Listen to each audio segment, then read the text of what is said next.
I'd like to raise a point of order. Gentlelady can state her point of order. Point of order pursuant to House Rule 11, Clause 2, which Mr. Kennedy is violative of. I move that we move into executive session because Mr. Kennedy has repeatedly made despicable anti-Semitic and anti-Asian comments as recently as last week.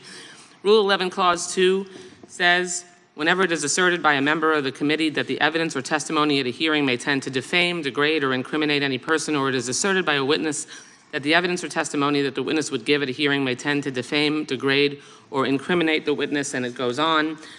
Mr. Kennedy, among many other things, has said, I know a lot now about bioweapons. We put out hundreds of millions of dollars into ethnically targeted microbes. The Chinese have done the same thing. In fact, COVID-19, there is an argument that it is ethnically targeted.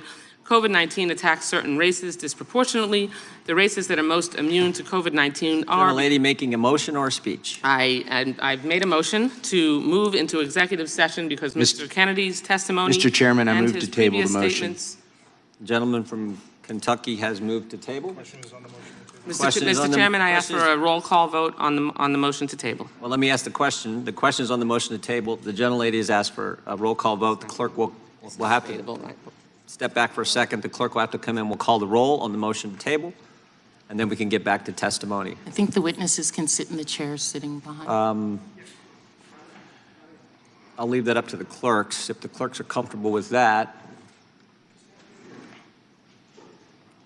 yeah, why don't we do that? Maybe we can go right down here. Mr. Chairman, point of order. Gentleman from Louisiana. Is it the custom of this committee to censor viewpoints that we disagree with from witnesses? Mr. Chairman, I have a motion on the table. There's a motion and the vote's been move called. Into executive session. We're waiting for the clerks. Is violative of Rule 11, Clause 2. Waiting for the clerks. Clerk will call the roll. Clerk will report. Mr. Chairman, there are 10 ayes and 8 noes. The motion to table is agreed to. The chair now recognizes the gentlelady from Florida, Ms. Wasserman-Schultz. Good job. Thank you, Mr. Chairman. Mr. Chairman, we respectfully requested that you rescind Mr. Kennedy's invitation to appear here due to his repeated and very recent statements that spread dangerous anti-Semitic and anti-Asian conspiracy theories and attempted to move into executive session because House rules prohibit public testimony that degrades or defames people. His reckless rhetoric helped fuel anti-Semitic incidents, which for the record are at the highest level in the United States since 1970. They have nearly tripled in the last 6 years. Since you gave Mr. Kennedy a megaphone today, I want to give him a chance to correct his statements and prepare some of the harm that he's helped cause. Mr. Kennedy, you're well educated. So yes or no, please, are you aware that for centuries Jews have been scapegoated and blamed for causing illnesses like Black Plague and more recently COVID? I am. Those are known as blood libel, and they are one of the worst and most disturbing parts of human history. Good. I'm glad to know that, of course, that you acknowledge that. Of course, it's true and well documented that this pernicious form of anti-Semitism led to centuries of discrimination, even horrific pogroms and massacres, and it still fuels deadly violence today. Yet last week, you floated a baseless conspiracy theory that the coronavirus was bioengineered to target Caucasians and Black people, but to spare Ashkenazi Jews and Chinese people. Mr. Kennedy, your bizarre, unproven claim echoes that same historic slander of labeling Jews and Chinese people as a race, and that Jews, and in this case Chinese people, somehow managed to avoid a deadly illness that targets other groups for death. You do see that, yes or no? You're misstating. No. I quoted what you said earlier, and it is directly what you said. So just ask me yes or no. I was describing an NIH-funded study. No, you didn't cite any. I was describing an NIH-funded study by Cleveland Clinic scientists. Reclaiming my time. You did not reference. Reclaiming published in USC Medical, which is one. The time is mine. I'm reclaiming it. Please ask the witness to stop talking. You asked me a question. Reclaiming. Allow me to answer my question. Mr. Chairman, I'd like about 10 seconds back. The time belongs. You are slandering me incorrectly. You're saying it's dishonest. Time belongs to the gentlelady from Florida. Defend myself. Mr. Chairman, time belongs to the gentlelady from Florida. I'd like 15 seconds back. We will be happy to give you that. Thank you so much. You did not cite any study like you are citing here now during that conversation. You referenced no study at all. You simply labeled Jews and Chinese people as a race, and you also said that somehow they managed to avoid a deadly illness that targets other groups for death. You don't see that you're trying to rewrite history here. A few months ago, Mr. Kennedy, you compared COVID public health policies to barbaric, murderous tactics of Nazi Germany, saying that Jewish people in Nazi Germany had more freedom than Americans facing COVID health restrictions. In hindsight, Mr. Kennedy, do you reject this absurd and deeply hurtful and harmful comparison, or do you still stand by it? Congressman, what you are saying is a lie. That you said it. No, I did not. I never contained. Okay. I never, ever Mr. Chairman, I'm compared happy to COVID enter into the record when Mr. Kennedy said that. I reclaim my time. In discussing COVID public health measures, you made light of the genocide against Jewish people by saying, and I quote, even Hitler's Germany, you could cross the Alps to Switzerland, you could hide in an attic like Anne Frank did. Mr. Kennedy, do you think it was easy for Jewish people to escape systematic slaughter of Nazis, yes or no? Absolutely not. Okay, good. Mr. Kennedy, do you think it was just as hard to wear a mask during COVID as it was to hide under floorboards or false walls so you weren't murdered or dragged to a concentration camp? Yes or no? Excuse me? That's a question, yes or no? I didn't hear your question. Okay. I said, do you think it was just as hard to wear a mask during COVID as it was to hide under floorboards or false walls so you weren't murdered or dragged to a concentration camp? Of course not. That's ridiculous. But that's a comparison that you made. I did Mr. not Kennedy, make that comparison. Were the measures taken to contain the spread and fatalities related to COVID in any way at all comparable to the murder of 6 million Jews, yes or no? Absolutely not. Okay. Let's be very clear here. There's no legitimate comparison to the Holocaust. It doesn't matter if you're talking about AI, vaccine mandates, or anything else. There is no comparison. And if this were a slip of the tongue, Mr. Kennedy, or a one-off comment, we would all move on. But there's a deeply disturbing pattern. In 2015, you apologized to all those, quote, whom I offended by my use of the word Holocaust to describe the autism epidemic. When discussing efforts to encourage others to get vaccinated for COVID-19, you said Nazis did that in the camps in World War II. They tested vaccines on gypsies and Jews. That was a quote. Like before, you apologized for invoking the Holocaust, saying, quote, to the extent my remarks caused hurt, I am truly and deeply sorry. These are not real statements of contrition or remorse. They are passive-aggressive non-apologies that blame the listener for reacting to the lie you just spread. I'm deeply saddened that this is a conversation we're having today. I have deep respect for what Mr. Kennedy's family did and still does to make life better for all Americans. But what you are doing now, Mr. Kennedy, and the forces you aligned yourself are reckless, dangerous, and disturbing by echoing dangerous claims such as, quote, Jews don't really suffer as much as we do, which you said. Your rhetoric creates a climate of mistrust, antagonism, and even hatred or violence against Jewish people. My own children have been the targets of brutal anti-Semitism on social media. You fan those flames and jeopardize their safety. You've marginalized other groups too, like Asian Americans and the LGBTQ plus community. And worse, you don't seem to care or brush it all off to misquotes and misunderstanding. Frankly, it's disgusting. Thank you for your indulgence, Mr. Chairman. I yield back the balance of my time. Mr. Chairman, I have unanimous consent request. The gentleman from Kentucky is recognized for UC. I ask unanimous consent to introduce into the record a study that Mr. Kennedy just referenced, new insights into genetic susceptibility of COVID-19. The main body said that they investigated genetic susceptibility to COVID-19 by examining DNA polymorphism in ACE2 and TMPRSS2. Those are receptors for COVID in 81,000 human genomes, and they found unique genetic susceptibility across different populations. I have another document that I'd like to ask unanimous consent. Without objection. To submit, and this is from the FDA review of efficacy and safety of Pfizer-BioNTech COVID-19 vaccine. This is dated December 10th, 2020, and it shows that the Pfizer trial and the USDA broke down the effectiveness of the vaccine into 7 different racial categories because this was also a concern of theirs, and it would frankly be delinquent not to study the effects across the different races. But Mr. Kennedy said it was bioengineered to target.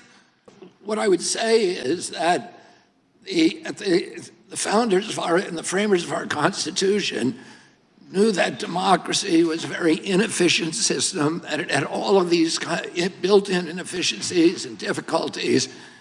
They said that they felt that it would give us the one thing that would give us an advantage over totalitarian systems was this capacity for the free flow of information and a complete lack of control of debate, so that ideas that would eventually mature into policies would be annealed in a furnace of debate and then rise through the marketplace of ideas rather than being dictated from above. And that's what would give the energy, the vibrancy, the vigor to democracy. When they invented this democracy, we were the first one in the modern era in 1780.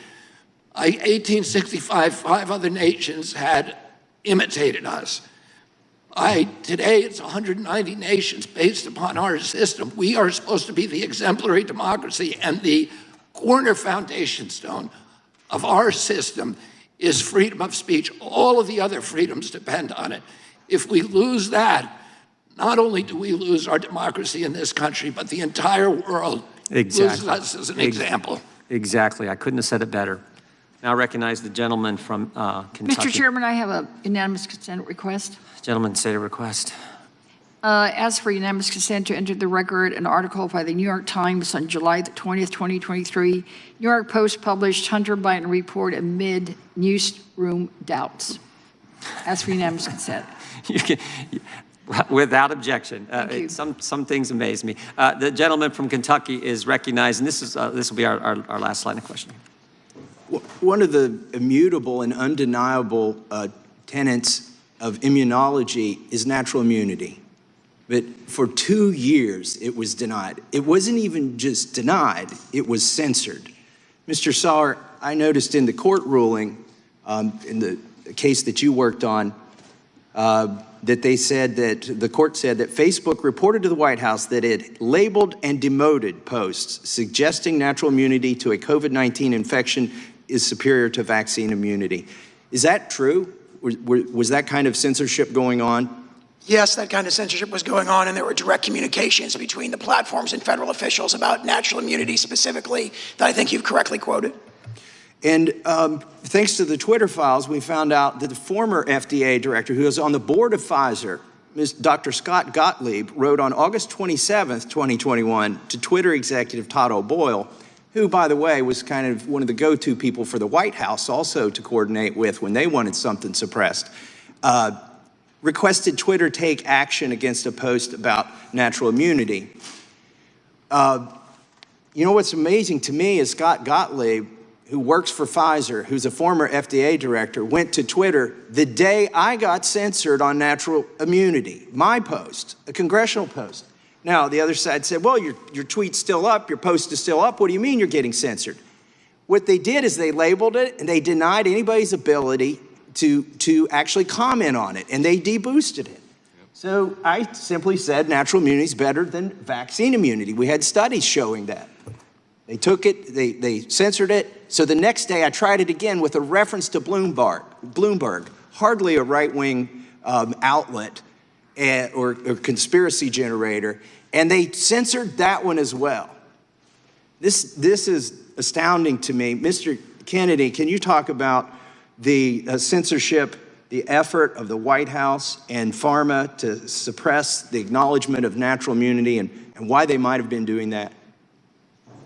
Well, again, there was an effort to suppress information, not in fact, if you read the Twitter files and the email correspondence between Facebook and the White House, there was an acknowledgement that they were being asked and they were complying with censoring information that everybody knew to be true or highly likely to be true. The purpose, and in fact, the term misinformation did not denote falsehood or veracity. Rather, it was a euphemism for any information that departed from government orthodoxies. And it is very dangerous. And, you know, the congressman a minute ago said 1 million people have died because of misinformation about vaccines in this country. But in fact, our country had had one of the highest vaccination rates in the world and the worst health outcomes. We have 4.2% of the global population. We had 16% of the COVID deaths. Blacks in Haiti with a 1% vaccination rate were dying at a rate of 15 per million population. And same in Nigeria, had a 1.3 vaccination rate. They were dying at 1 in 14 per million population. 14 per million population. In our country, blacks were dying at 3,000 per million population, 200 times the death rates in other countries, and this holds throughout the world. We needed information. We should have all been sharing information openly and talking to the 15 million doctors through the internet who are treating patients on the front line all over the world and channeling the best therapies, the most successful treatments, so that we can all figure it out. This is not a time in a pandemic I'll just say this one thing. Trusting the experts is not a function of science. It's not a function of democracy. It's a function of religion and totalitarianism, and it does not make for a healthier population. Let me ask you this. You referenced your father and your uncle and the party that they were in. What has happened to your party with respect to the First Amendment? Would they recognize the position now? I think, listen, I'm a Democrat, and I believe in if you went through a checklist of all of the things that my father believed in, that he fought for, that my uncle believed in and fought for, I would check every box. I feel my party has departed from some of those core values, and one of the reasons that I want to run for president is to reclaim my party for those. But it's got to, listen, this is not a partisan issue. The First Amendment, it just seems crazy to me that anybody thinks that it's okay to censor, and there's a lot of information that I don't like. There's hateful information, but as the chairman was saying, in 1977, the ACLU went out and supported Nazis who were walking through a Jewish neighborhood in Skokie, Illinois. And they said, that's important. We hate what they're saying. We're repulsed by it. But we cannot survive as a democracy if we are not ready to die for the right for even people who are appalling to speak. The democracy won't work. Unfortunately, there's no other way to control it but through the First Amendment and free speech. Amen, and thank you for those comments. Time the gentleman has expired. I want to thank our witnesses for being here today. We appreciate the work you're doing to defend the First Amendment, and thank you for just very compelling answers and compelling testimony and the work you've done and how important this is for the country. I mean, if we don't have a First Amendment, it's just, I'm frightened by where we go. May I, Mr. Chairman? You may not. You may not. I just Mr. want to Chair, respond. Mr. Chair, I don't your time think- is out. We're done. I haven't adjourned the hearing, and I don't think you're the chairman. Mr. Chair, Mr. Chair, Chairman's discretion. I We're gonna know let it's Mr. your Kennedy- discretion, We're going but to let Mr. Kennedy. he has had so much additional time. Well, I think everyone's had Why? additional time. No, and we're gonna why? get- Why are you doing that specifically for him? Because I we just don't want as to opposed to other explain people? I'm sure the witness, super PAC. I'm sure the On Democratic other witness will be places. as short as he possibly can. No. Are you going to allow our witness to just give another piece? No, of- let him address the wanna defamatory acknowledge- comment that was made Address- about him that's untrue. That was not defamatory. That is a legal definition that was not met. I want to acknowledge And was it my- information about the super PAC that you mentioned. Go ahead. I've just been told that super PAC is connected to somebody that we have a connection to. It's not a super PAC that I've endorsed, and it's not one, as I said, that I've ever heard of. Thank the gentleman.